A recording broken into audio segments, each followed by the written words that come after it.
Hello, hello, hello. Hello, Susie and H. Davis. First two in here. Hello. I know there's a bunch of lives going on. I saw them. I'm like, I'm not waiting. I got things to do. Things to do around here. Hey, Daniel. Daniel Berry Sports Highlight. Happy Friday. Yay, it's Friday. Y'all got any big plans for tonight? Anybody doing anything special? I don't know. I think it's safer in the house on Friday nights. Yeah. What do y'all got going on? They actually have the Gulf Coast Jam going on down here. I'm not going this year. Ooh, I said no. They have a couple of big highlights down there this time. They got Jelly Roll and I think Kid Rock's going to be down there this year, which I've seen him 2 years in a row. Just too much for me this year. I'm like, woohoo. No big plans yet. Safer in the house, I think. I do got some things to do this weekend, though, so I'm like, nope, I'm going to rest up. So, yeah, everybody may be in all the other chats. Hey, Mayberry. Hello, lovely. Watching TV and snuggling with husbands and cats. Oh, not husbands, with a husband. Let me clarify that. Your husband may be in there listening. With the cats and a husband. Goodness gracious. Don't let me get you in trouble. Oh, Lord Mayberry. You going to watch anything good? Anything good coming on, or any good movies? I need to find a good movie to watch. I haven't watched my patience. I can't. Yeah, bah. I know it's funny. Sometimes these ladies tell me, my husband comes through here and he says, oh, there's Smiley or whatever. I don't want to get y'all girls in trouble. Oh my gosh. But my thing is I can't sit still long enough to watch. I need something really good to watch. Really, really, really good. So watch a comedy. Yeah, yeah, that's what I need to watch. I had somebody the other day, I think it was Millie, I said, have you watched anything good? And she's like, no, I can't be still long enough. I can't. The last movie I watched, she said, I watched it when we watched it on your TV with all of us. I said, oops, you mean the one where I accidentally let the girl get out of the water nude? And I didn't know how to push the button and I had to stand in front of the computer. That movie? Hopefully something with The Rock. Yeah, it would be him. Sunshine. Yeah, I'm fine. I do like Lifetime movies. I used to watch them all the time. I just haven't got to watch many since I've been on YouTube.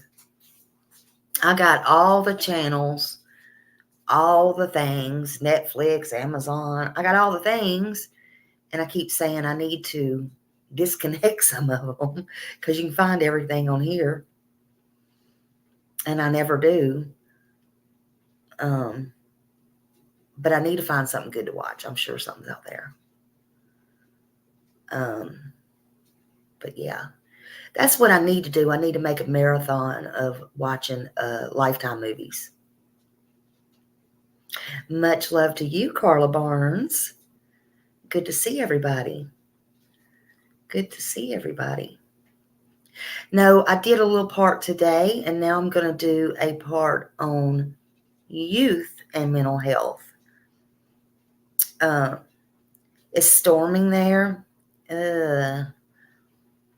It was storming yesterday in Texas really bad. A lot of people, well, different places, but I know it was storming in Texas really bad yesterday. So there's that part. So yeah.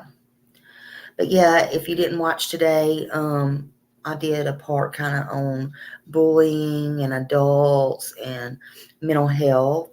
And so to this afternoon, I'm going to do talking points and stuff. And I have a video I found. I'm not going to do it up here because well, there's 4 people kind of on panel. You'll see, but I found it easier if I just do it by my phone, like kind of like old times, if y'all don't mind. So I can kind of stop it and commentate. It's on PBS, I believe, and I found it very interesting. And one of the ladies has actually lost her daughter to her daughter was 12 and self-inflicted. That part. Hey, Amy Lynn Heartland. I did not. Is that good? See, I love it a series if it's good. Well, of course you're saying it's good because you're watching it. Yeah, it was sad. Yeah, it really was, and I thought, oh wow, so maybe we need to watch that. But other than them, and I need to, I got it started where I don't get all the music and commercials and all that. But I don't know why I get that because I pay for well, I'm not supposed to get the commercials, but whatever. But anyway, um, yeah, mental health matters, and I was saying today, people need to stop putting such a stigma and label on it. Yeah, and hopefully it'll help somebody and people, you know. But anyway, I want to put, of course, y'all know I'm not a doctor. Y'all know that, and I don't claim to be. I just want to help somebody, maybe, or spread awareness. But I just want to put a small disclaimer down here that this is for learning and research on my part and education. I'm never telling anybody what to do or anything like that. And yeah, it was pretty interesting, Sunshine, I think. And it's not for advice or anything like that. It's just for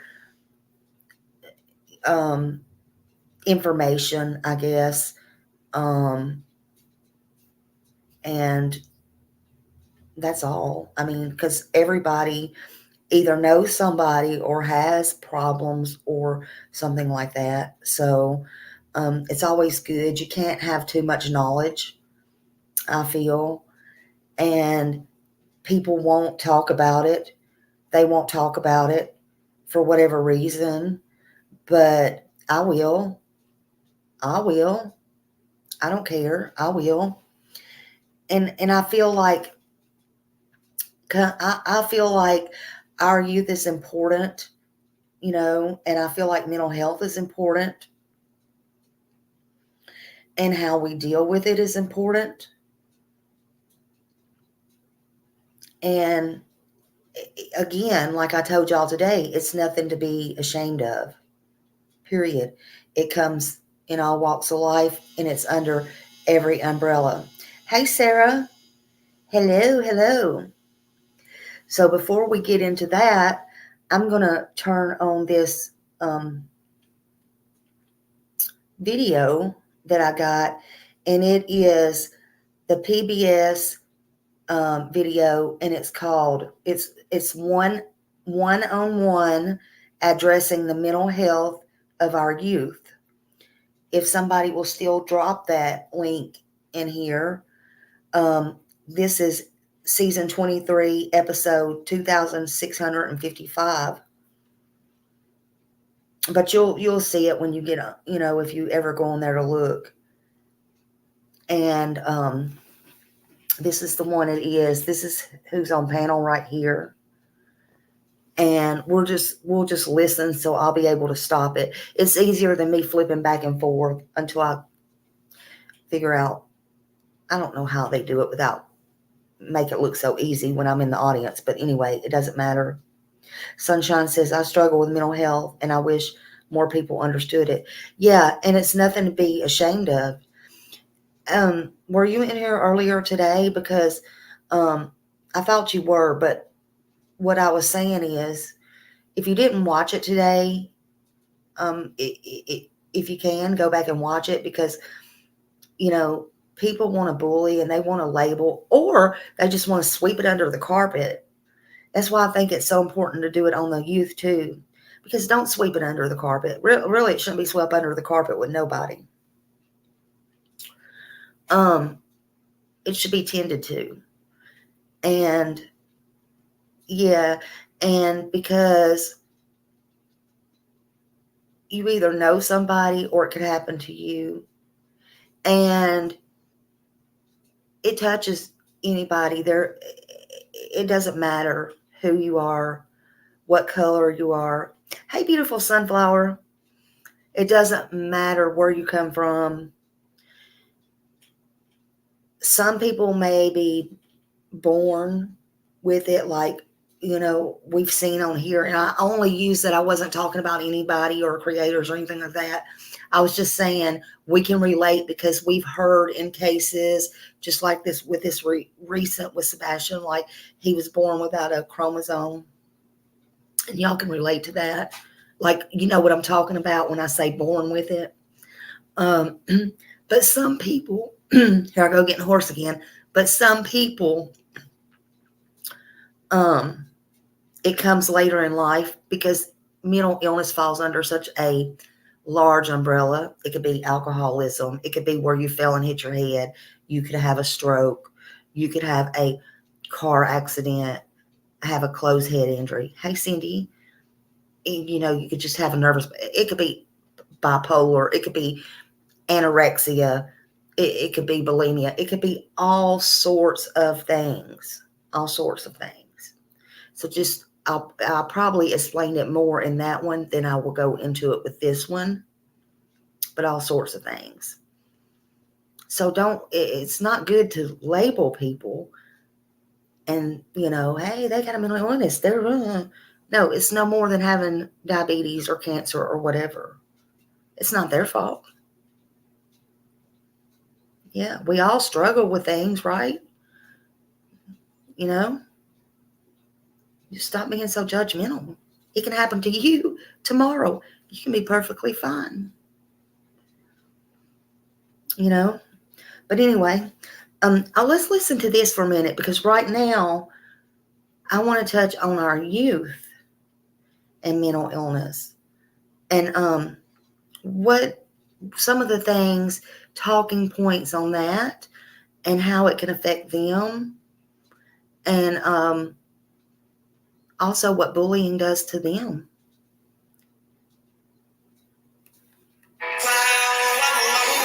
No, it didn't. I just had that. What happened to it? Are you kidding me? I had it straight. I promise. All these silly commercials. Tricks are for kids. This one had a long commercial.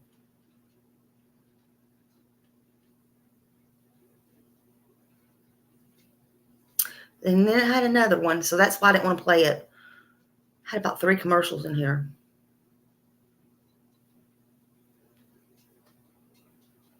I thought I had it set. Silly.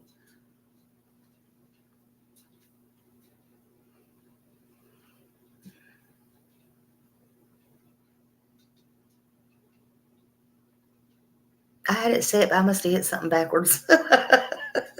Because I showed y'all the picture.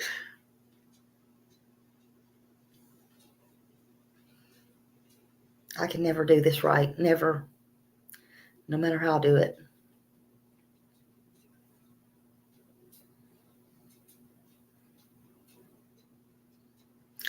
Smiley Story, the number 2, the letter U, at yahoo.com. I'm an equal American just like you. One more. Okay.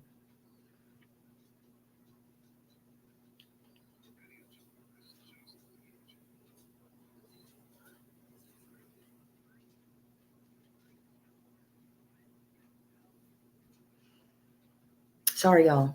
Just one more.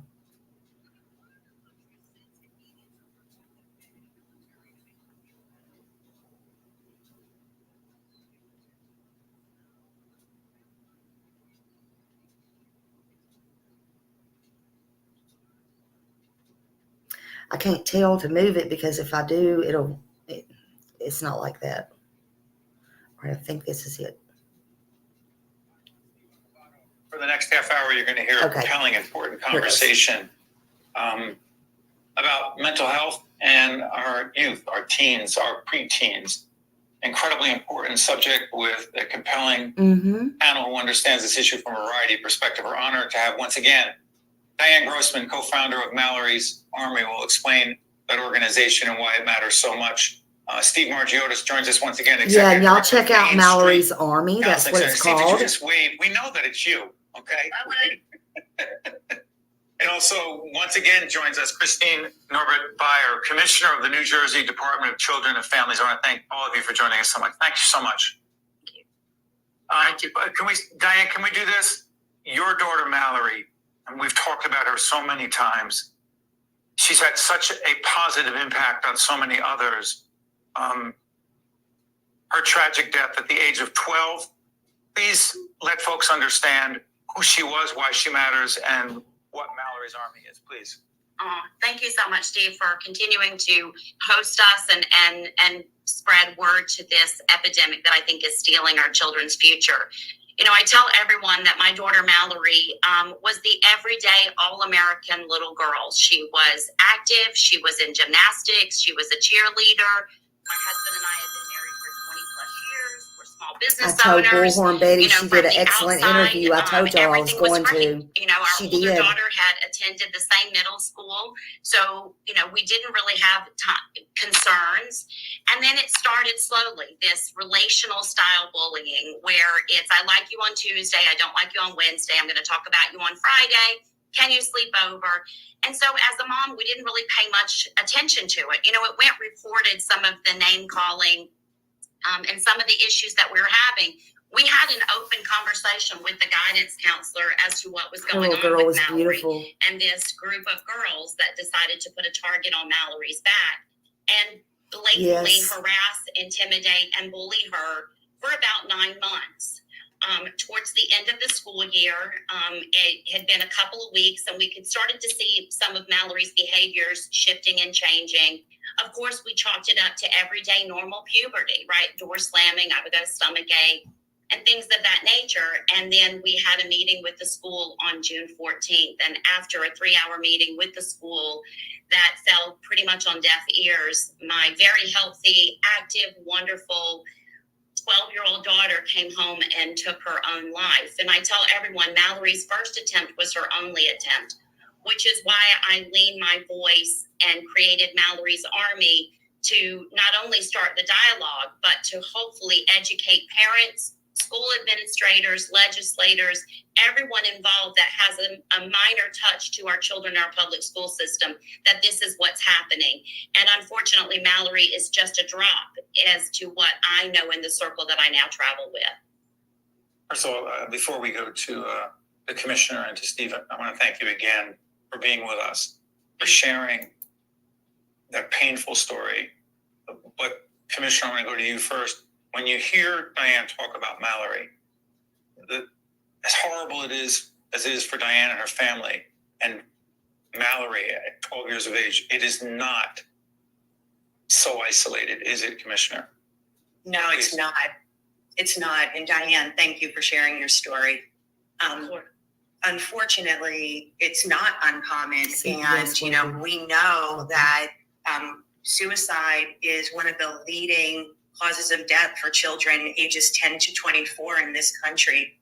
And, you know, since COVID, we believe that, you know, children are struggling to be able to, you know, find someone to speak to or feel comfortable sharing or expressing anxiety or depression or things maybe that have been, you know, there, but now are being exacerbated as a result of COVID. And so, you know, there's so much work that we're trying to do at the state with our partners, I appreciate what Diane is doing with her partners, and together, I think we really have an opportunity to make some change.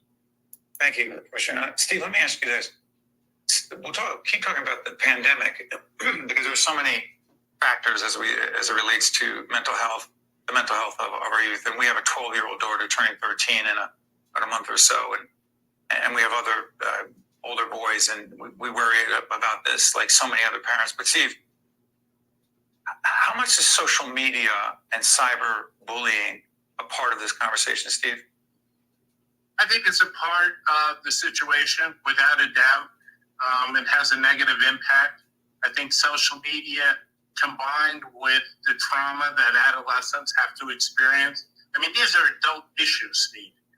Sexual abuse, domestic violence, bullying, words hurt. Listen How to much this. can one person take? It's a lot to endure. Everybody has different levels of tolerance. And I think trauma needs to be emphasized further because trauma impacts functioning, decision-making, confidence levels. You can't say enough how these incidents, like the Diane's daughter, impact a person's day-to-day function. So, Diane, let me ask you to do this. As we talk about social media, as we talk about cyberbullying, the pandemic, etc. And I know that with Mallory's Army, you talk to a lot of parents, and we've asked you this before. Talk to parents watching right now. What advice do you have for them as it relates to the mental caring for their children who growing up very quickly, as it relates to their children's mental health, please? I think that parents have to kind of wave the white flag and recognize that our children have a master's degree in Snapchat and we barely have an associate. So that's the biggest problem, I think. I also think that there is an excessive amount of use. Our children are exposed to content that they are not mature enough to navigate. We know that when it comes down to rabbit holes. You first email or Google looking healthy eating habits, and the next thing you know, your child is in a chat room teaching them how to be bulimic and have an eating disorder, which of course. So I think as parents, we have to be willing to recognize that social media is glitter in our lives. So I'm not suggesting that we completely get rid of it. But I think that we have to realize that children at the ages that they are being introduced to social media is far too young. They can't navigate it. Oftentimes they are left alone to their own thoughts, and they're left to kind of navigate it themselves, and they're just not mature enough. If I could give parents one tip, it is number one, know your resources. I think that's the biggest because you're going to. That's my point. I think that the resources would be like to know, like when I was growing up, right, we would have a checklist on the refrigerator, call 911, this is poison control, this is that. Well, parents need to have a Rolodex in their phone of resources. What are the mental health in your area? Because you don't see that anymore. You go to somebody's house, you don't see that anymore. I mean, I'm guilty too. But I don't have little kids. But do you see 911 or call or poison control? They used to send out little, remember the refrigerator magnets they used to send out? Everything is about money. Cost effective now. But it don't take you 2 seconds to write down poison control on a sheet of notebook paper. 911. Everything's got so, into your phone. Just punch a button. How many of you, you want to talk about jail? If you literally got locked up, could you remember a phone number? Or is it all about punching a button? Because, I'm going to be honest with you. I don't know if I could remember anybody's phone number. Good thing I don't get locked up. These people piss me off. Good thing I don't have a record and I don't get locked up. Because I doubt I could remember a phone number if I had to dial a 7 or 10, hell, I don't even know if it's a 10-digit code. I just push that button. I do push. I can't with it these days. You know, well, I wasn't going to talk about that, and that's not what I'm talking about. But once I get thinking about it, when you get on subject of something like this, it kind of does ring a bell, start ringing a bell, you know. And it's like, Jesus, you can't help it. If I went to jail, I wouldn't have, because I don't. Yeah, good God. Get your facts straight, people. I don't even, well, because that one just got changed, but I don't even, at the point, I don't even know that one by heart anymore, because it's just, everything's so electronic now is my point. Everything. So do these kids, I mean, they use their computer, you know, their iPods, their phones.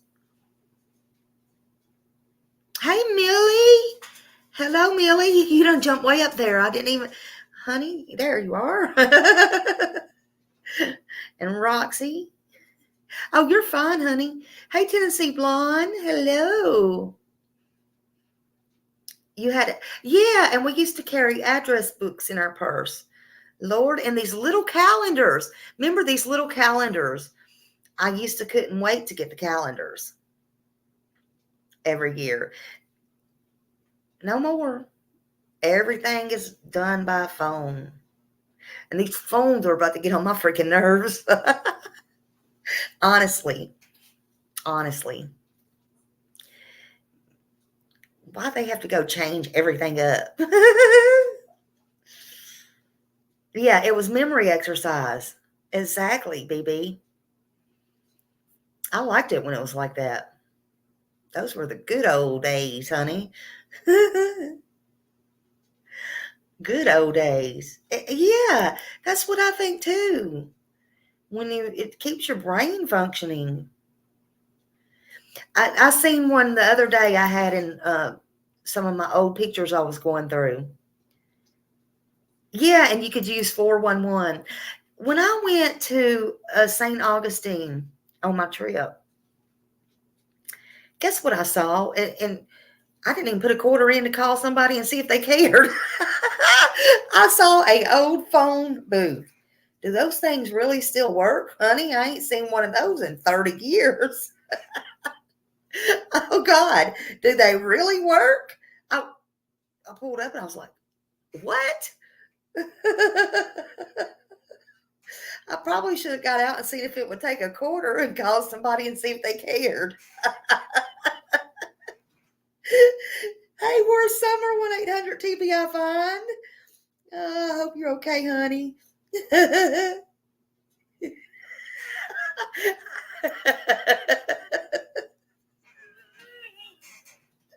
Well, it's the truth.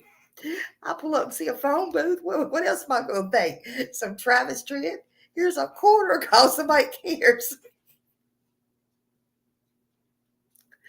Shit. Do they even work? Why is it still hanging up?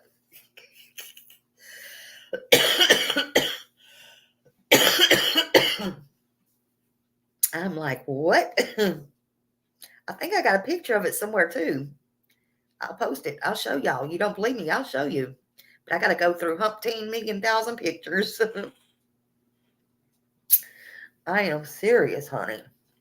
But okay, let's carry on before we start in a laughing match. And then somebody's going to go, Smiley, why are you laughing? That wasn't a funny topic. Well, no crap. Duh. Really? Okay. So here we go. Can't wait until you get that 3 a.m. phone call. You have to know ahead of time. What is your school's? I'm sorry. No, what is yeah. the school's Southern role play in Belle. that? Do they have access to it? You know, as parents, it is our responsibility that if the doors are open and there's a guest speaker, our butts need to be in the seats listening to what speakers like myself have to say. Don't wait until there's a problem. Show up and be a part of the solution. There are not enough mental health professionals that for our teens, for the entire population dealing with mental health issues, but particularly for young people. Commissioner, the program is called NJ4S. NJ4S. What is it? NJ4S. So NJ4S stands for New Jersey Statewide Student Support Services Network. And now you know why we call it NJ4S. What is, we'll put the graphic up, the website. What is it and why does it matter to this conversation about mental health in our youth? Yeah, so NJ4S is something that we developed here at the Department of Children and Families that we will be launching this upcoming academic year. And it's intended to be an integrated, prevention-focused statewide resource that will be available in every school, in every community in New Jersey. What is it? It will provide evidence-based support and prevention services. So, prevention of suicide, prevention of bullying, prevention of... I just want to tell you this. Where are you from? Downtown Nashville. That was one of my husband's first jobs, is being a security officer for Southern Bell Phone Company downtown down by the Batman building. And he had to put his little officer suit on and his little hat. Oh my God. And he was so young. I saw that and I got to thinking about that. That's funny. Southern Bell, though. Remember them little operators? Oh my God. And you had to dial, you could dial in and you could ask the operator, because these younger people don't know, but if you tried to dial home to the landlines, right? And, and the phone was busy because you could literally, it's not like these phones now, because these phones will drive you nuts, but you could take the phone off the hook and you would get a busy signal.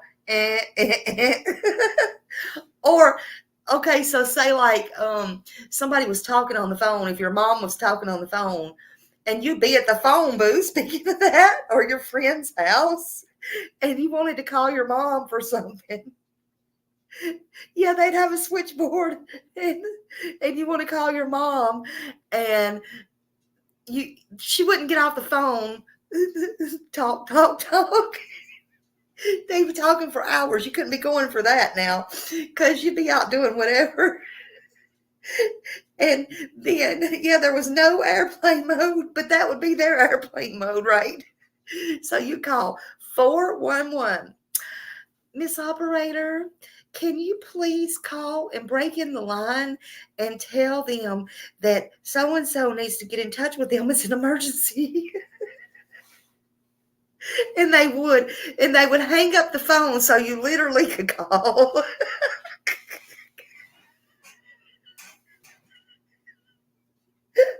Yes, one month. Oh my God, that was hilarious. I mean, it wasn't back then, but it is now. Yeah, we're telling our age. So many things. So many things. But you literally, if you didn't want people calling, you took it off the hook. Took it off the hook, simple as that. And you get some work done. Yeah, 3-party line was a trip. Lord have mercy. It was all kinds of stuff. We could do a whole live on that one. We sure could. Lord have mercy. Teen pregnancy, substance use, underage drinking, but not only providing the information and knowledge, education to the students and the faculty, but to entire families. This will be the opportunity for parents to have access to resources and kind of the training or the education that Diane is talking about, that we will have professionals, prevention specialists, as well as clinicians that will be available to the students, to the faculty, and to parents. I think, it's prevention. It'll also be brief clinical intervention, and really helping students who need more help to be connected to resources in their communities, whether that's through our children's system of care for more deep end intervention, or, something really, basic peer-to-peer. And, the point that I want to make is that sometimes the best solutions to support young people who are feeling depressed or anxious don't always have to be clinical. In fact, sometimes with appropriate and preventative upstream supports, we really can help mitigate the need for... Commissioner, I'm sorry for interrupting. Yeah. Upstream support, the language can get a little jargony for me. Sorry. What does upstream support mean? So that means before there's a problem, right? Before there's a problem, before a young person is presenting to a counselor or to their parent that, hey, if a parent sees that a child's behavior is changing or they're acting differently at home, they're getting, more anxious or more angry, those signs we can do something about because we have the information. Commissioner, I'm going to manage time. I'm so sorry, but when we say we can do something, I'm looking at Diane. And Diane, I don't want you to interpret your head shaking. Right. My body language, I'm sorry, Steve, and Christine, I respectfully, but we have the systems in place. We have the New Jersey That's HIV, the mom. and I can tell you for a fact the mom's that the talking. systems are not She's following disagreeing it. And we with know for a fact the CPS that worker. bullying in school and online is one of the key components to today's suicide. Adriana Kutch's situation down in South Jersey is a written video proof. So while I understand and I think that resources, please, Steve, let me get this thought out. Who is that? Adriana Kutch, she's the 14-year-old girl that was beaten in the hallway down in South Mays Landing area and died 2 days later. The bullying and the online abuse is our problem. And I respect and think, and I use the word resources. I think parents do need resources, but the resources need to come from their pediatricians. This is a medical condition that is induced. My daughter did not have mental health issues until she was bullied online through Snapchat. And my daughter didn't have Snapchat. Those images were screenshotted to her. And when I brought it to the school's attention in a 3-hour meeting with the anti-bullying specialist and the principal, I was told in writing that my daughter wasn't safe at school to take her home, that they would deal with it. Those girls were never issued an HIV. They were never held accountable, and they have now graduated high school. Okay, what is that? They were never issued a what, Diane? An HIV, a HIV. Which is what New Jersey hangs their hat on, saying how strong the New Jersey HIV statute is. It's only valuable if it's enforced. And these resources are only going to work if the schools are doing their job. Steve, bullying, and Commissioner's not responsible for the local school districts and everything, but this is complex stuff, absolutely. But Steve, bullying is not the totality of the problem, but it's a huge part of it. And bullying, it's funny, the word bullying, and I don't want to get on my soapbox here, but our daughter recently, because they can see social media-wise where their friends are, and if their friends are together and disinvite someone or don't invite that kid, and the kid knows that everybody is at the mall or everyone's doing whatever, and they're not, and they feel more isolated. That's not bullying. I hope you feel better. That kid has information that they're cut out, that they're isolated, that they're not included. I'm making this more complex than maybe it is, Steve, but what is bullying? Define bullying today, and is it any different from the past? And then what do you see as the resources, Steve? Well, I think a couple things, Steve. Bullying is emotional and verbal domestic violence. You hit somebody, you verbalize and you isolate them, you reject them, you abandon them. It hurts. And how often can you cope with this constant pressure and constant thoughts? This is the key, what we're seeing in therapy here at Main Street. Those thoughts will not go away. And it puts tremendous pressure on young people. It would be difficult enough for adults to cope with this level of hostility, let alone children that do not have the experience. Real quick, we're going to a break right now. HIP stands for harassment, Intimidation and bullying, correct? Yes. Okay. We're going to take a quick break, and I promise we'll continue the conversation right after this. Our youth, their mental health, and what all of us need to do to protect our kids better than we're doing right now. So it'll come right back. But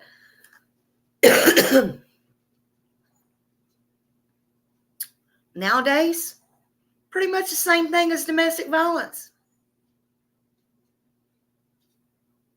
You heard it. What y'all think about that?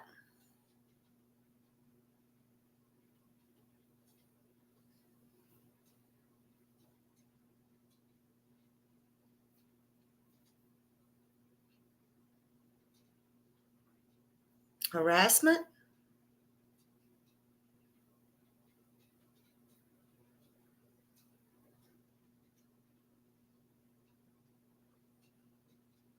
See, harassment, domestic violence,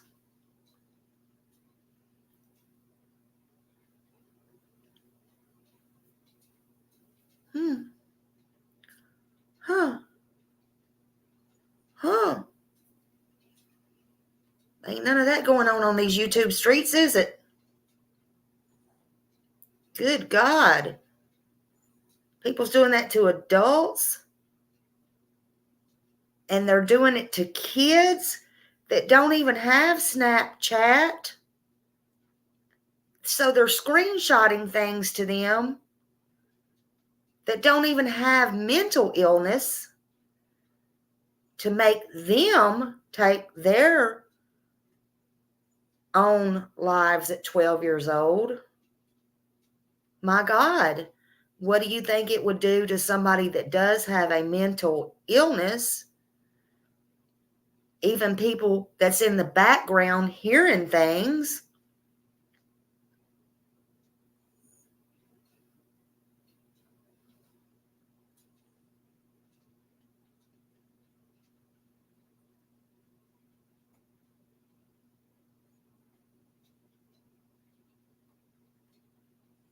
Pretty much makes you.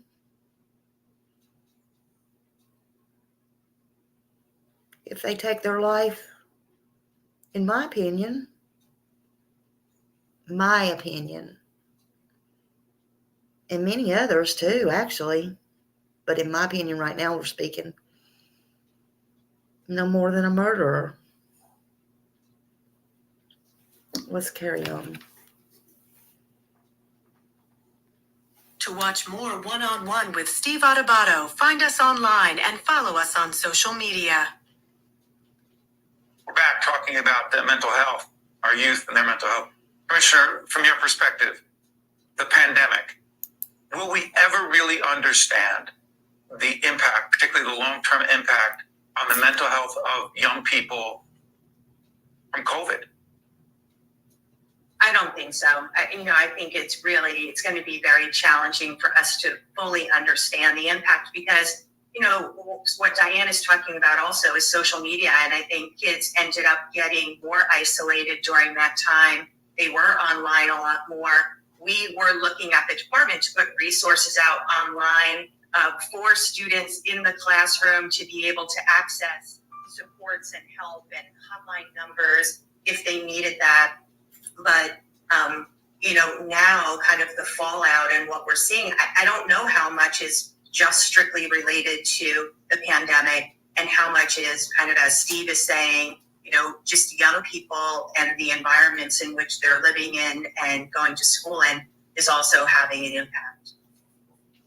Diane, when you're out there, again, Mallory's Army, the information will go up right now about the website, the organization, and the website will help you get more information. Diane, to what degree do you believe the pandemic has changed your ability at the organization to have open-handed, important, sometimes painful conversations about mental health in our teens? I think what the pandemic did is it put the devices in our kids' hand And, we were all kind of struggling Everybody's during that hands. period. Parents are trying to work from home, kids are trying to school from home. So I think we all got caught in the cookie jar, and it gave our children access to content and online issues. I think the biggest problem we have is that parents struggle with, if I don't give my child Snapchat or TikTok, then I'm isolating them myself, because keep in mind, that's where kids hang out. That's I would right. say, to your point about the comment that you made about, my kids' friends are hanging out. I always say to parents, if your child is not invited to the birthday party, that's not bullying. But when the kids take pictures and tag your child and say, almost like Nan or you're not here, That's or it. FaceTime them from the birthday party and say, my mom said I could only invite 10 friends and you're my 11th friend, that is bullying. And I think understanding that technology is now part of our lives and we have to incorporate it into, I think parents have to do a better job of limiting the access to it. Remember, it's glitter in our lives. It's supposed to showcase us, but I see these kids 24/7, and parents butt me to death with, well, if I take her phone away, exactly, I have it, if I take her Are we phone part of the away, problem? I'm now bullying her. Diana, because our kids see, listen, I don't want to turn this into a discussion purely about social media, because it's No. so much more than that. But we go down rabbit holes. Mm-hmm. We go down rabbit holes as adults. And someone says, well, I'm just looking at cats or dog video. Okay. But at times we go down rabbit holes that impacts our mental health.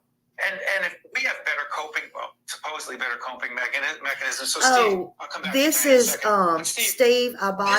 struggle He's on that I know PBS. that's not just my wife and I. We'll often We say- got so often say, Steve, also leave it alone. Let it play out. Let the a kids lady, cope. I forgot her My wife, name, but Jenna, on she's not watching right now. the lady, she's from CPS worker, and this lady right here with the short hair on my side, she lost her 12-year-old daughter, and she didn't have mental issues or anything, but she committed, because people was sending her things from Snapchat. She did not have a Snapchat, but they would screenshot things from their Snapchat and send to her. Her mom went to the school about it and everything. They didn't pay any attention, blah, yada, yada. They were bullying her that way. And her 12-year-old come in, and beautiful little girl. It's just unreal. And they say bullying, and the doctor down here in the corner says bullying is considered now the same as domestic violence, the same as harassment, all the above. So yeah, isn't that funny, huh?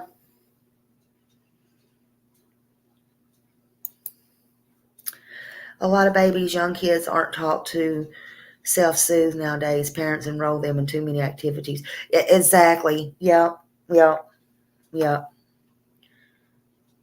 Oh, let's see. Yeah. It's sad, man. And people have no regard to life. No regard. It's just got a little bit more. Let the kids work it out. 12, 13 years old. Let the girls work it out.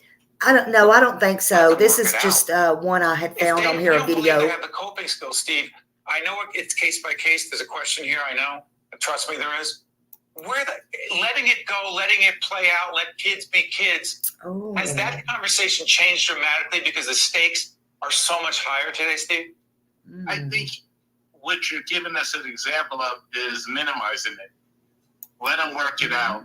This is serious issues that have serious impacts. So I think it's better to get over involved than under involved. Mm-hmm. Yeah, but here's the reaction to that. And again, when I talk about our family, I'm trying to, I hope it's representative of so many others. This is the conversation that our daughter will have with us. Dad, if you say something, if I let them know that I'm upset about that, and you, God forbid, talk to another parent, then everyone will know that I did. And I'm like, okay, so I don't want to make it worse, but I don't want to just let it go and play out. Diane, please, and I'll come back to you, Commissioner. Yeah, that's exactly what my daughter, after we left the meeting at the with the principal on June 14th, as we were leaving the building, Mallory looked at me and her dad and said, "You don't know these girls, you just made it worse." And that's what's in their heads, and that's what it is. I think that the problem with it is that we're expecting our children to be resilient. Resilient skills are built through socialization and through playground, through interaction. Today's parents, we do intervene on the playground. We do intervene in play dates. So our children are growing up as young as 2 and 3 and 4 and 5 years old, watching parents intervene and interact with their playing. And so they're not building the real resilient skill set. And so then when they get to middle school and we're like, well, why don't you just ignore it? We can't ask them to do that because we haven't given them the skills or the training to figure it out, which is why we say when I was a kid, our parents didn't get involved. Well, they didn't. But today's parents are involved. And so that requires parents getting involved in order to get resolution because kids don't know how to do it by themselves. We've got a couple minutes left here. There's so much ground to cover, and I promise we're not fans of those. Our colleagues in the meeting say, yeah, we did a program on youth and mental health. Check off the box. Next topic. So much more work needs to be done. Commissioner, how about this?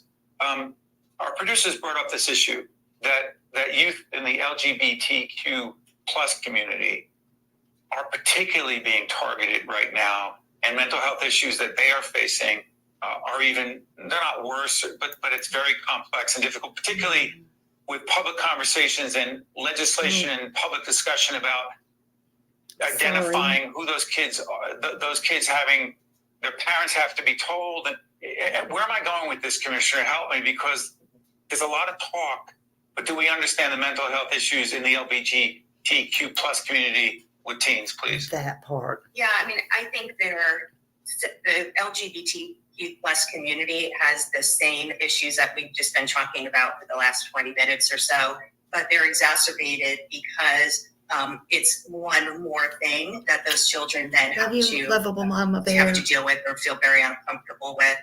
I think maybe the Attorney General is currently leading an effort to address local school policies that would effectively out students, as you're saying, to their parents, which could, exacerbate or make those issues worse. I mean, I think all of what we're talking about here, it's twofold. I mean, we have to be able to provide students with the social and emotional supports to help build their resilience at a young age. But at the same time, we also need to be providing parents with the right information and the words so that they feel comfortable talking to their students and understand maybe how to get involved or when to get involved and how to support them through their challenges. But this is not, there's not one thing that any of us are going to do to be able to help our students through their mental health challenges. And I think the earlier we can start in building resilience and educating and providing resources to parents, we're going to be much better off. No easy answers, but the conversation doesn't solve the problem, but we need to keep talking about it in a substantive, meaningful way with people who care deeply, like the three of you. To Diane, to Steve, to you, Commissioner, I want to thank all of you for joining us. I promise we'll be back continuing to talk about these issues of mental health, particularly involving young people. Thank you. So yeah, I just thought I found it. that was very interesting. In my opinion, to hear that from a professional point of view, as well as a mom who lost her child to unaliving herself. Now, she didn't even have any mental challenges or anything, but I do feel our youth is very important. And again, mental health is very important. And it can be devastating to a family, but there's such a wide range and a big umbrella of it. And even when a child grows older, in high school, it can be even more devastating because and bothers them, I guess, if they have any problems or have to go to the office to take medications, or if people's picking on them, they don't want to tell anybody because they're older at that point. They want to go out and do things with their friends, and they are unincluded.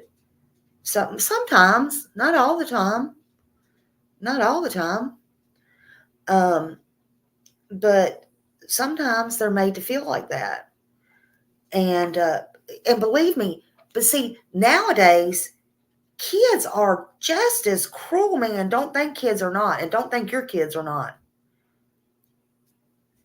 Yeah, bullying is the same as abuse.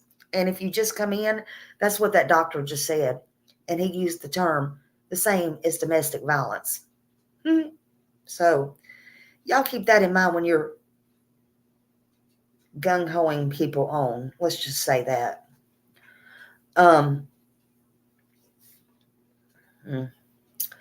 But it can be devastating to a family. But they learn this stuff at home. They learn it at home. And you have to be aware. The parent has to be aware. Again, sometimes you may be born with something or without something, and you may just have this problem when you're born. Other times, you may develop this problem for whatever reason to put you under the mental umbrella, and I know I'm not a doctor or anything like that, so I may not be saying this proper, but I'm saying it where you can hopefully understand it, what I am saying. Okay? Because we're all trying to learn together. I'm trying to say it in layman's terms. I never said I was politically correct about anything. But first off, you have to be aware. The parent has to be aware when something's wrong. And they can't be embarrassed. Embarrassed of what? This is your child. This is your flesh and blood. What are you embarrassed of? You can't be embarrassed. Don't make your child feel unwanted now. Don't get me started on that. This can't be hush, hush, and taboo and swept under the rug. Some people do that. That's abuse right there.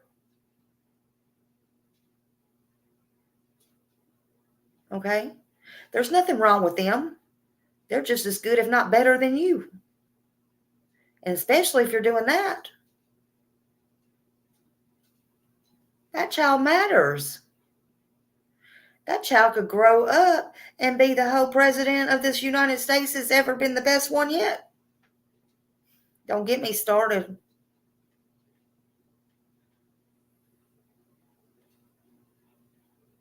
You can't afford, I said you can't afford to ignore any signs and put them off. You need to get them help and follow through with that help while they're young, no matter what their diagnosis is. It could be big or it could be small. If you're ashamed of your kid, then you don't need that kid. But you don't need to go hurting them or getting rid of them. Oh, you can get rid of them, all right, but you better do it legally.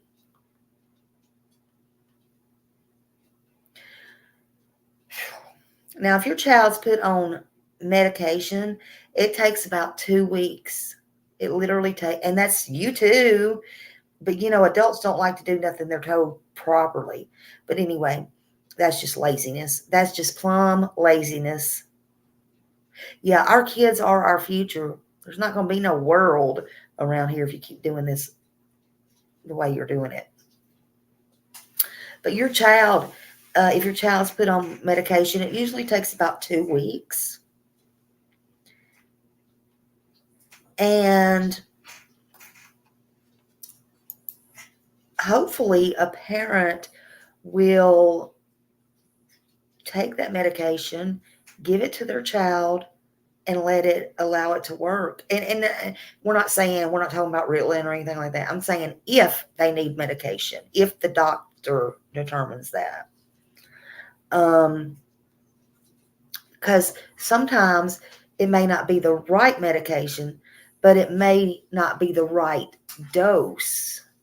And unless a parent is monitoring that medication, they're not going to know that. You can't take the medication home and give it to the child and say, here's your medicine, take it. And trust me, some parents do exactly that. Really? Some parents, trust me, do exactly just that. It's your responsibility, not the child's. Now, if sometimes they get one or two, sometimes they get more than one medications and they get 2 or 3 medications, how are you going to know which one's working and which one's not, or which ones they really need to be off of, unless you're monitoring medications? You're not. If they have this symptom or that symptom, how do you know if it needs to be taken away? How do you know it's that one? You don't, and you still won't, unless you let the doctor know all these problems. It just might need to be raised, or which one needs to be took away, or which one is having an allergic reaction. All allergic reactions don't break out in hives. Don't go home and give your kid the medicine and say, take it. Be the parent. Especially when it comes to something like that. Yeah, get the medicine out yourself. That's right. What I'm seeing now, I'm just preaching this because what I've seen, my God, I feel like I have to tell people this. Even if I don't, Jesus is putting it on my heart. I need to say this because I feel like some parents don't know this, but that's just me. Forgive me if I'm wrong. It's your job and your responsibility. But mental health can also affect a child in many ways. It can cause depression, anxiety, social anxiety, and lead to isolation, loneliness, and it can lead to unaliving yourself, as we just heard. Some children, you may have heard about this or may not, and this falls into teen. It can even go in, I've seen it go into adults. I've literally seen this with my eyes. Cutters. How many of you know about cutters? Put one in the chat if you know about anything about cutters.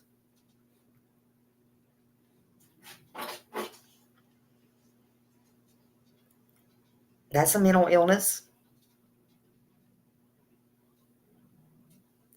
And also, it can be dangerous.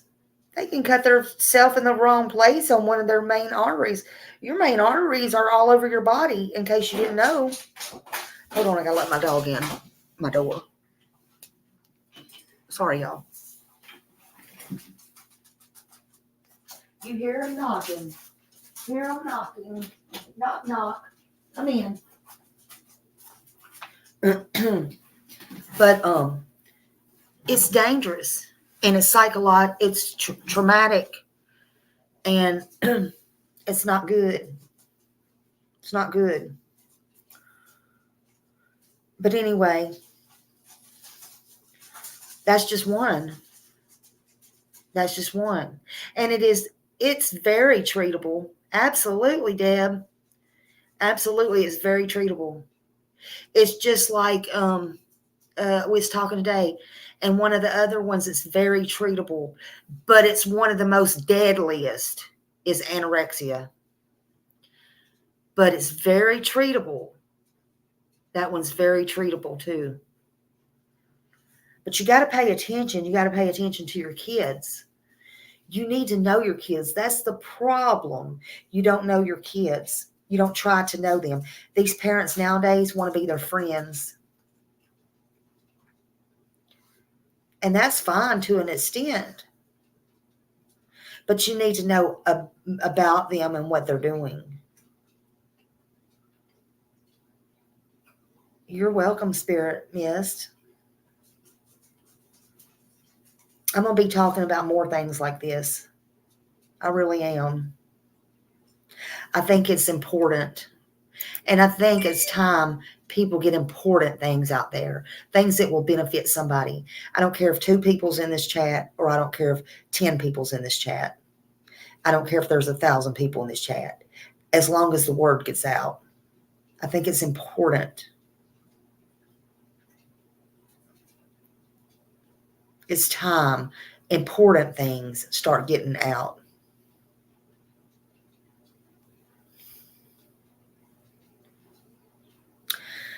But it's time people start paying attention to these things and to their own children. Maybe if they did, most of these children wouldn't go missing in the first place. I'm just saying. I'm just saying. I'm just saying. It's okay, honey. I don't care who types in cat. It don't bother me what y'all do. I'm not gonna bite nobody's head off. It don't bother me. Some people do it because I know it's supposed to be a yelling thing. Some people do it because they have bad eyes. I got bad eyes. It helps me see it better anyway. I could care less if everybody types in. It don't matter to me. It's fine. It's fine. Don't ever apologize in here unless, it's a troll doing what they're doing on something that's very important that could help somebody else. Don't ever apologize in here. And from now on, I used to didn't block people and all that. I've told my mods just block them because I don't care. I don't care about the subs and the bullshit anymore. From now on, they get blocked. That goes for my community post. I used to didn't delete shit. I've been personally deleting shit. I don't care. I don't want to hear the mess. Don't come to me. Don't try to set me up. I had that happen the other day, believe it or not, too. With a literal phone call. Oh, and if Chris is interested, that had to do with his child and his ex-wife. I'll say it here live. You want to know more about it? You can get in touch with me. Because I ain't fucking around. They're going to fuck around and find out. Smiley ain't playing. Smiley will not be blackmailed. Smiley will not tolerate bullshit. Smiley ain't dumb like some people think. But Smiley ain't playing around. One of these days, Smiley might come up knocking on your motherfucking door. How about that?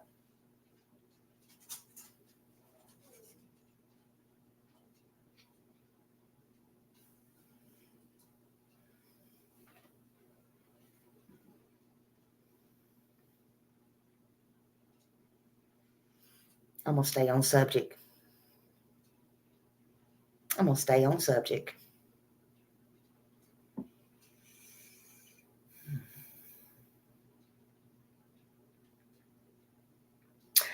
Did y'all know that unaliving is the leading cause of death in people that are between the ages of 15 and 24 years old? It's unnecessary. And for each completed unaliving that they do to themselves,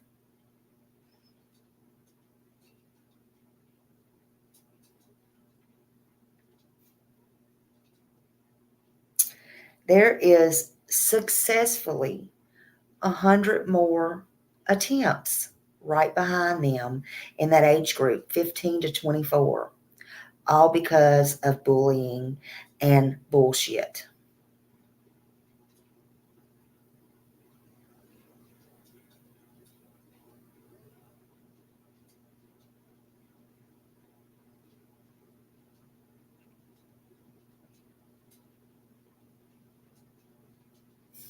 That's horrific, people. It's horrific. They don't get talked about much. And people needs to talk about that. They need to start talking about those important facts. 3 of the top things that's causing that in our youth. You heard it with the doctors, CPS, the lady that lost her child, and the doctor.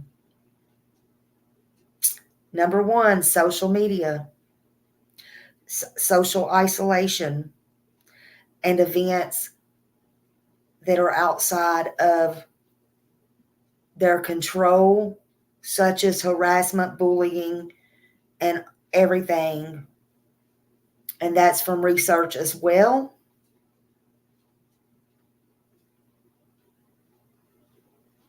And as you heard, that's also domestic violence. Thank you so much. Thank you. It's okay to be a silent lurker. It's fine. Thank you. I appreciate you.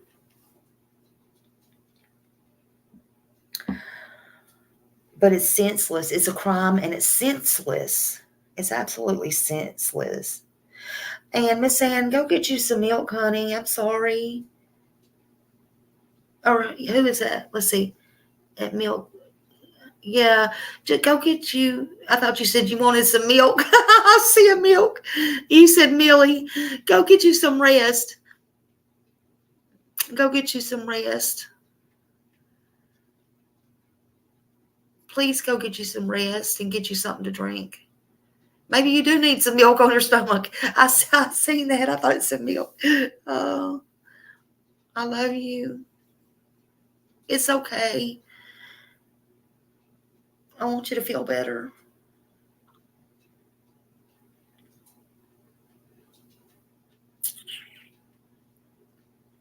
Oh, I know you support me, Miss Ann. I know you do. But I don't want you to have to sit here if you don't feel good. I'd rather you feel better. Yeah, Roxy, it is. It's very sad, and it is the truth. It's very sad. And as I'm listening to some of the videos and doing research and stuff, I'm just shaking my head. I'm just shaking my head. It gets worse every day. And the more you listen and the more you research and read, it's like, oh, gosh. And, I want to get it out there. I want to share it. And there are so many different things. So many different things. But if you don't believe me that it's a crime and it's senseless and it's true what I'm saying, then just go do your own research. It's very simple. But one of the contributing factors is likely to include for that is the stigma, discrimination, and online bullying. That is a fact. And these are also some of the factors for females. For females. Female students, they also they have report levels much higher, of course, for sexual violence to them.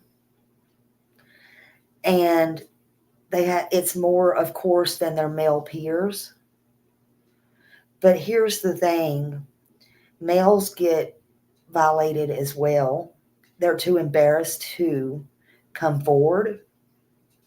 And that can do so much mental, traumatic harm to them. And also with females too, they get embarrassed and they don't want to tell. So the numbers would probably be so much higher. Now, this is probably where I'm going to get upset. Because if the shoe fits,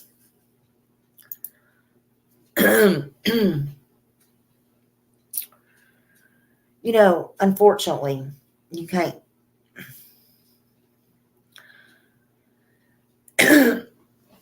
I'm sorry. Unfortunately, you can't not get mad about things. You just can't.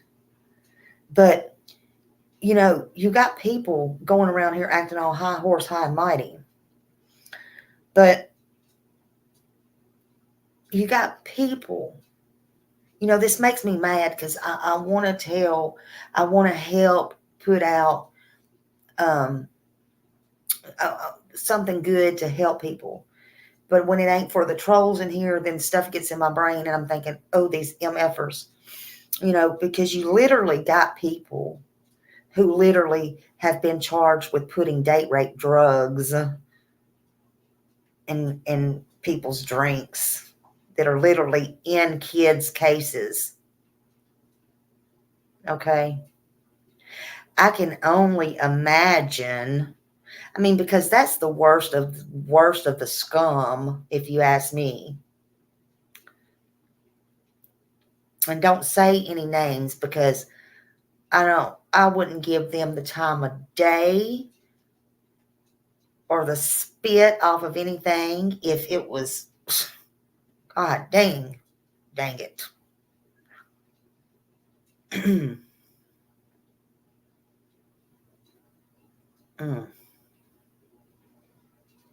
Why they can't even carry a sentence, I don't know why my name's in their mouth, but that's beside the point.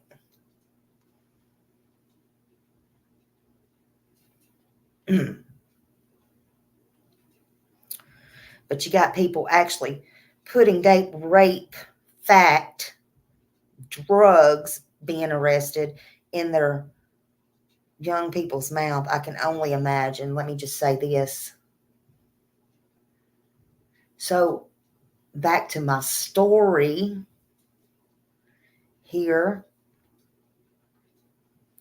You can't feel safe anywhere. I can only imagine what I'm talking about, these young girls and boys. That wouldn't surprise me either with date rape drugs. You can't go to feel safe at a college party, on campus. Scared somebody might slip something in your Coke if you don't drink, or if you're gonna have a beer or two, even if you're not old enough. We know what they do at college parties.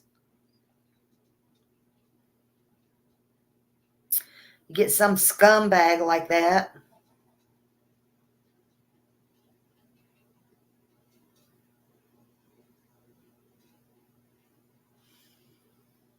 Can't go to a bowling alley. I'm just saying. I mean, these young youth kids don't know that, of course. Can't go to a theater. Can't get up. Can't go with your friends because, hey, somebody might slip one of those Mickeys in your Cokes or something, or sprinkle it. I don't even know if you sprinkle it. I don't even know if you can sprinkle it or not. I don't know nothing about no drugs. Sprinkle it on your popcorn. I don't know. And then take from you what they want. Wouldn't surprise me. I'm sure it wouldn't be the first time, and it won't, I'm sure, be the last time.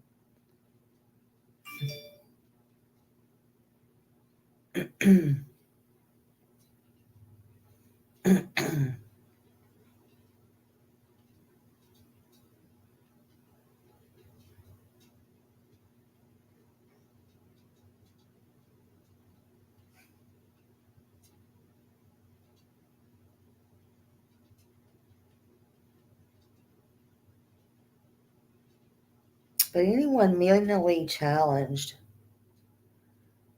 you have to be strong. You have to be strong because,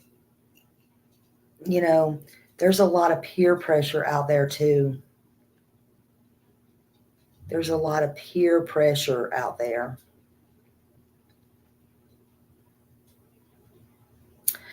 See, that's another thing.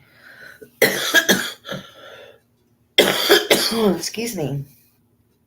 That's another thing that they have to deal with, and it's not good for their mental, is peer pressure.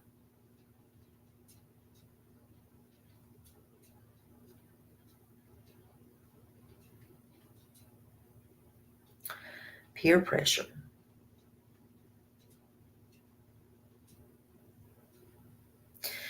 Youth has to deal with a lot of peer pressure, especially as a teenager.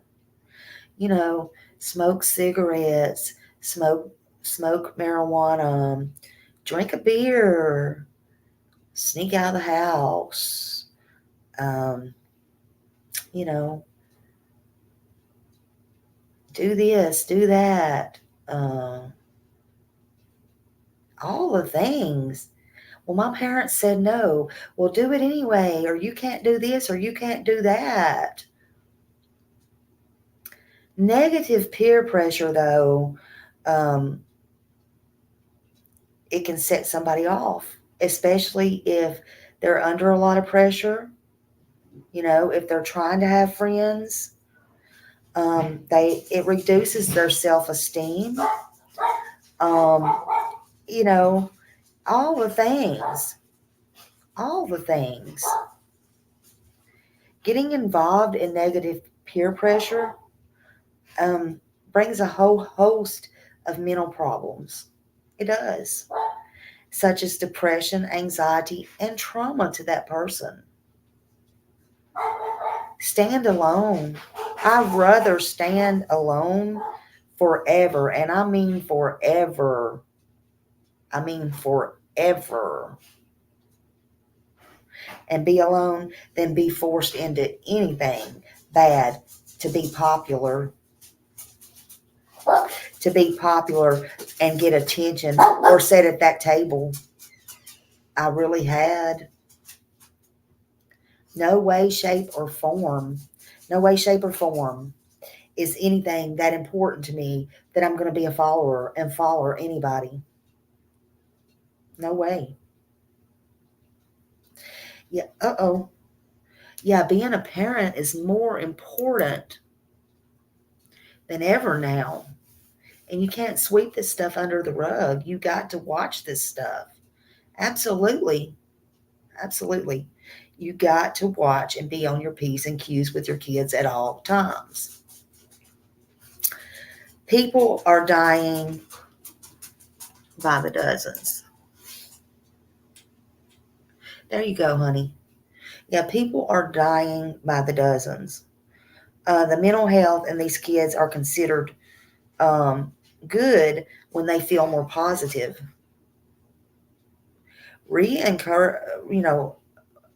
Encourage them, refocus them. You know, help them be more positive. You know, always encourage them to be the best that they can be, and teach them and guide them to be positive role models. You know, don't teach them to act like bullies on the schoolyard like other people are acting. Don't teach them that. Look, psychological problems in youth came from many different factors. For example, family history, stress, bullying, and pain can affect your mental health. You know, say about 1 in every 3 teens has met the criteria for mental issues. It's nothing to be ashamed of. It's absolutely nothing to be ashamed of. But it should be taken serious, very serious, and not be overlooked. It should not be swept under the rug without early diagnosis and treatment. Children with mental disorders can have problems at home and at school and in forming friendships. you know. Talk to your children about it, about their mental illness. Talk to them. Again, it's nothing to be ashamed of. Set them down and talk to them.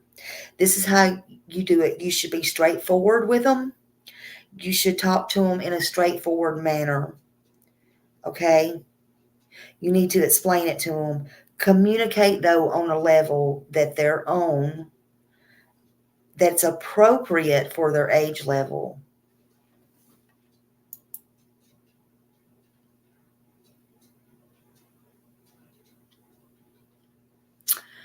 No, but you know what? I'm sure that happens all the time.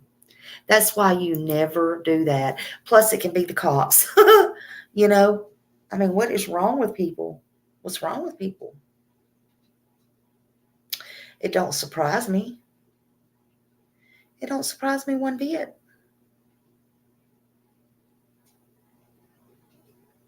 I really don't. Oh, you're welcome, Anne. You're welcome.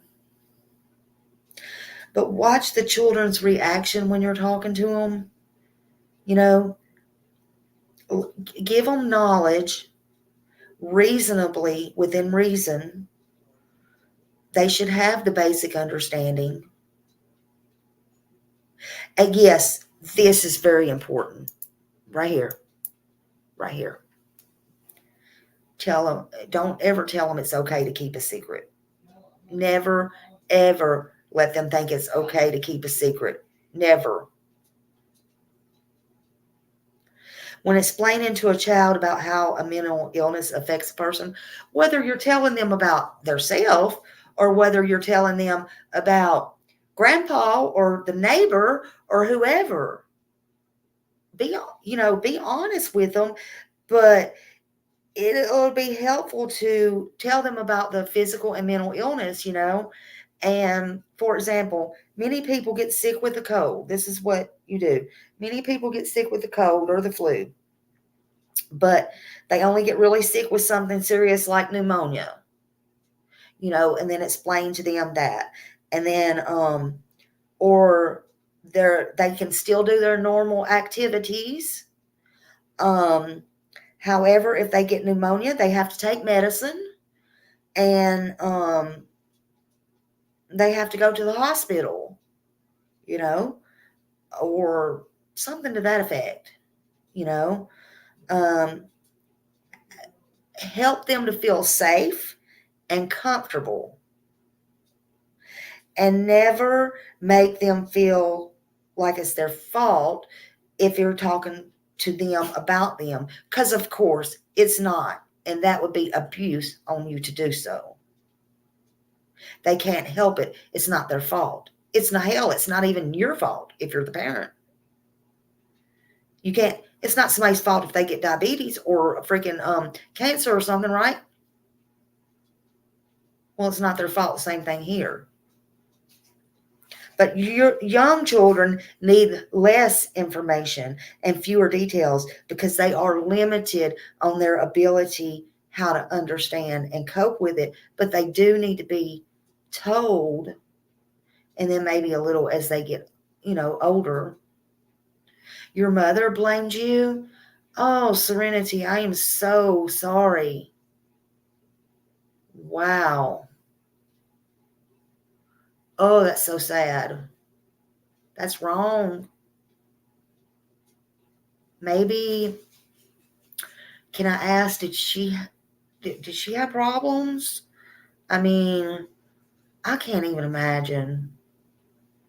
I'm so sorry. It's not, you do know now that is not your fault. It's not your fault.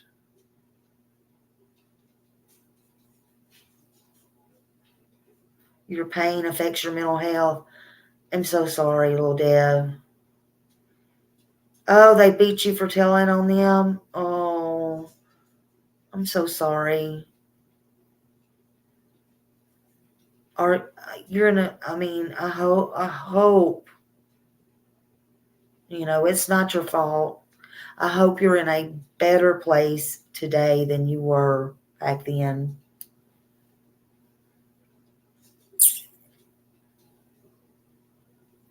Yeah, kids are way smarter than we think. Kids are way smarter than we give them credit for. Absolutely. Kids are way smarter than that.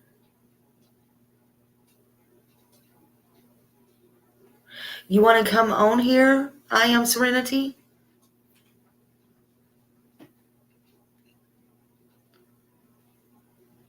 You can come up here if you like.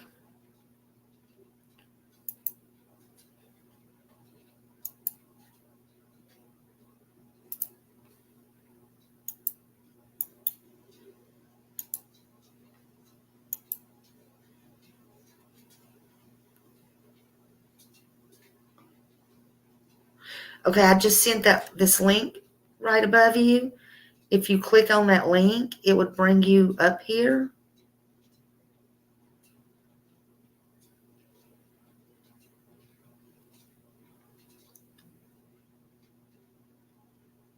Or if you want to, if you don't have to right now be put under pressure, if you want to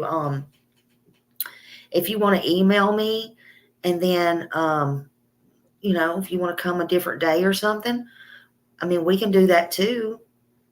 You don't have to do it right now and be put under pressure or anything like that. You can think about it.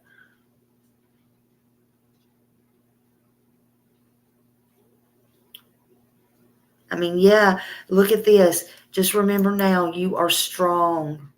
You are strong. Absolutely. And then, and we can all come back and do if you want, like a panel. And if you want to, like, y'all want to come up or talk or say your story or something, I mean, we can do that too. Are we having group therapy? Yeah, we could do that. It could help everybody. Yeah, like, we could set it up and do it, and,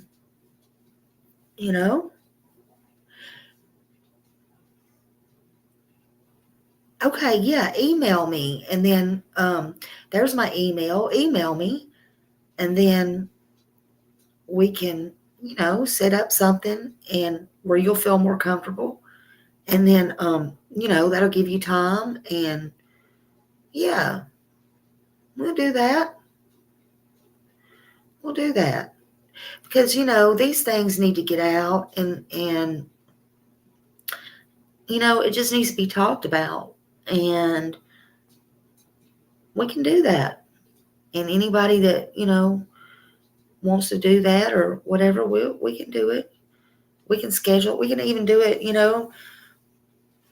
don't know. We can even do it starting next week, Monday or Sunday, or I don't know. I'm gonna fly something here, but yeah, I mean, whatever's a good time and better. Yeah, listening ear and a good heart can mean everything to a person. Absolutely. Absolutely. You want to be cute, you're in a garden sweat. Lord, honey, I understand that. Oh, you can be cute. Yeah. Yeah. Okay, that's great. You got it. You got it. You just let me know, honey. You let me know. That's great. Yeah, your story can help a lot of people. People want to hear your story. Yeah, I want to hear your story. I think that would be wonderful. But, y'all keep in mind, and anytime if y'all want to, if you have a story, and Anne said, at Smiley, I think these past few days you have helped so many, and you are a wonderful woman. Oh, thank you so much. Yeah, that's what I've been wanting, even before Sebastian. I mean, y'all can even ask Annabella this. Even before Sebastian's case came to life, I had told Annabella several times, and I think I put it on a live. I've been wanting to take my channel in a different direction. And then Sebastian's case came along, and then all the drama I just did not want to be in. I just didn't know what I wanted to do. But I want to do little things like this, and I want to make a difference. And it don't have to be about bullying or this. I got a list, 2 pages of things that I've pulled out. I've sat here and I thought about that I want to do. And I just want to do something different. Again, I don't care if there's 10 people in here or 5 or whatever. I want to do stuff that I know will, we can talk, we can talk about, or that helps, Absolutely. There's so much more to life than just one thing. And it will be great for many. It will be,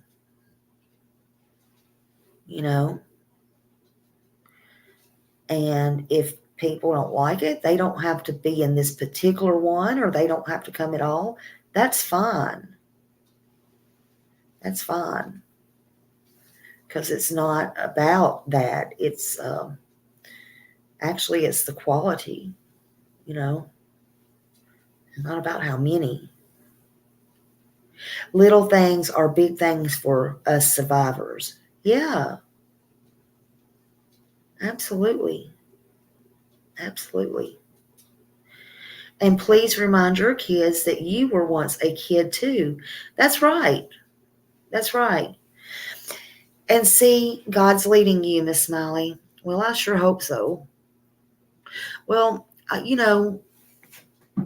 again, as I said earlier, it's nothing to be ashamed of, but I thought, well, if I talk about the adults today, I think it's important to talk about the kids because it really affects them too, and they too have illnesses.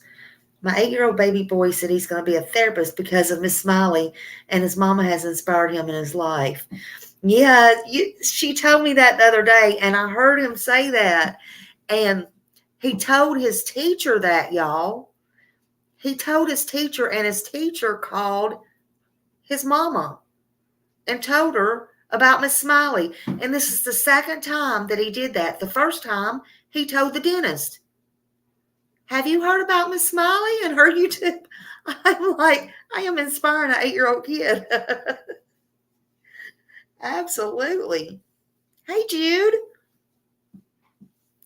Yeah. So to be a therapist, he wants to be a therapist, and the therapist he wants to be the therapist. So when the kids come home that's missing, tell me if I'm getting this right. If the kids come home that's missing, he can help. He can be the therapist to the missing kids that was gone. So yeah, absolutely. I just thought that was amazing. Hey, Lucy Cat. Yeah, I just thought that was something really amazing. But yeah, just the younger kids, give them less detail, but do tell them the truth. And teenagers are generally, capable of more specific details and answers and questions. And be honest. Excuse me, but that's basically, what I wanted to tell y'all. And I do, I'm glad that you come in here, and I do want to talk about that later too. Yeah, he's an amazing child. He's very, very, very smart. And that's one mama right there. Look, that's one mama right there. I hear it all the time. The world stops when he comes in. Everything stops. Nothing. Everything stops when he comes in. She don't hear you no more. It's nothing. It's he comes first. This don't matter. And I won't listen. She keeps telling me to tell it. I want her to come up here and tell it. That's right. He was a missing child for 13 days and nights, but he won't remember it. right, because he was a baby. And she did everything to get him. Everything. I'm not going to tell it. I'm going to make her come up here and tell it one day. She keeps saying, she says, I don't want nobody else to tell it. I want you to tell it. And I'm like, I want you to tell it. And she gets so passionate about it. But she's one, you won't mess with her. She will come knocking. And she says, take my wrench all the time. I'm like, I'm not taking your wrench. Shut up. She's like, I ain't got time for these people in here. I ain't got time for these people. So you'll notice her in other chats and stuff. One thing I have to say about her, Lord, you never know what's going to come out of her mouth. Smiley don't have no control over it. But she's my friend. One day, and I seen her, and I was having problems. This was a long time ago. And I said, I bet y'all stop right now. Hold on, I'm fixing to mod this person. Just stop. I bet it stops right now. She's like, I don't give two shits about a I don't give two shits about a wrench. I said, oh, shut up. Yeah. She don't. If y'all ever heard her, it ain't about that for her. And then, oh my God, it was so funny. When Justin gave her the wrench, she said, somebody told me I had a wrench and I could do something. She didn't realize she had a wrench. I said, you do. She said, what did you give me a wrench for? I don't know. Just.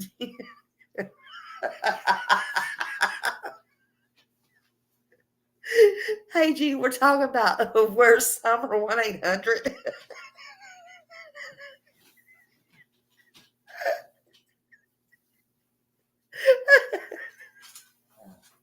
Oh my God. She's so funny. Now, we were talking, in case you missed it, she said her little boy was missing. I'm just like, she'll tell you too. She don't care. She don't care about no wrench either. Yeah, he knows you're crazy.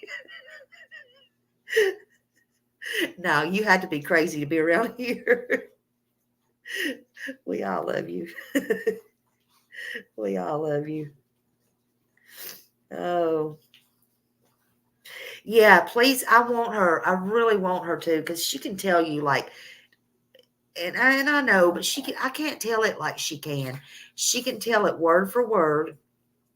She can tell it like it literally happened.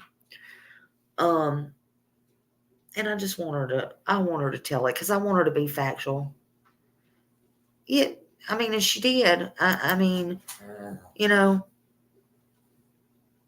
and she don't care.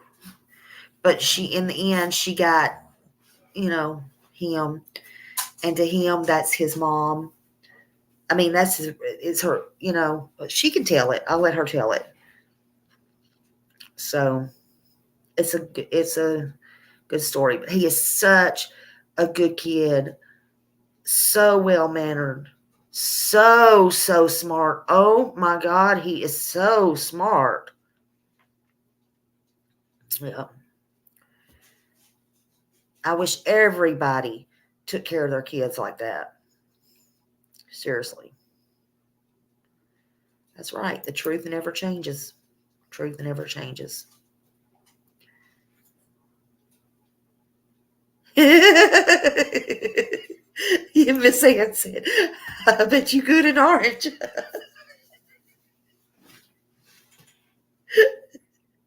Yeah. Oh, Lord. But we got to put them babies first. And, seriously, put, don't put a label on it, and don't hand them their medicine and say, here, you take it. Let's see what she said, Nurse Sandy. Thanks for being a member for 4 months. Yeah, I love that story she said. Absolutely. Yeah. Hey, baby. I'm talking to my dog. I don't have no babies. Hey, Jude. Member for 1 month. Yay. Purple hearts, purple hearts, purple hearts.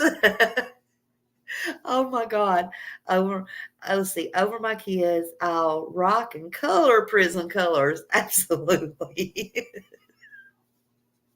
Oh shoot. Oh my God. You're so funny. But the truth is the truth is the truth, right? The truth is the truth. Oh my. The truth is the truth. Oh. You need to do a breathing treatment and you're on the TV. Love you all. I love you, Rhonda. I hope you're doing better. I know what you told me in the message, and I do hope you're feeling better. And again, y'all say prayers for Miss Juanita. I told y'all this morning she had surgery, and I know maybe she's watching if she's not sleeping. She did let me know she did okay with her surgery, and sent me a picture. She had to go to Jacksonville to one of the special hospitals from where she was at. So she made it through surgery and said everything was fine, and all that. So that was good. But just keep everybody needs a little prayer here and there. So yeah. And yep, Juanita. So but yeah, I appreciate everybody coming in here. Not to be nosy on personal business out. Let's see. Oh, yeah, not lady. When I start getting tired, that's what I do is start reading backwards. Not crazy. Tar Heel. Okay, so I thought she was in Justin's last night, and I thought she was okay. Somebody had messaged me. Justin said that she was still in the hospital. She had left there because I was going to go in there and say something to her, but she is doing better. But isn't she's still in the hospital? Wasn't she? Hey Jude, wasn't she in there from the hospital? Is what I'm saying. But she is doing better. I don't think it was a heart attack, was it? It ended up not being a heart attack. Yeah, she's doing better. I know. I was so worried, and I heard that last night. I meant to say that today, and I forgot about it because I thought everybody was over at Justin's last night, and I was tired when I got off my live, and somebody actually messaged me, and I was fixing to go over there, and then they messaged me back and said, no, it was a mistake. She was still in the hospital. She was just in the chat, but she had already left or something. But she is doing better, Mystical. Yeah. Yeah. So, well, thank you, Sunshine. Thank you all for being here. Yeah, no, not a heart attack. Good, good. Yeah, I was real worried about that. Good. Yeah, prayers for everyone. Prayers for everyone. Well, everybody, I'm going to hop off from here. And I don't know. Take my doggy out. You want to go out? You want to go out? She don't care. She just wants to get somewhere and snore. And I love y'all. Hey, Rapper. So, yeah, I guess I will see y'all later. And I hope you have a good night. And I will talk to you later. Prayers to everybody. And thank you for being here. All right, bye.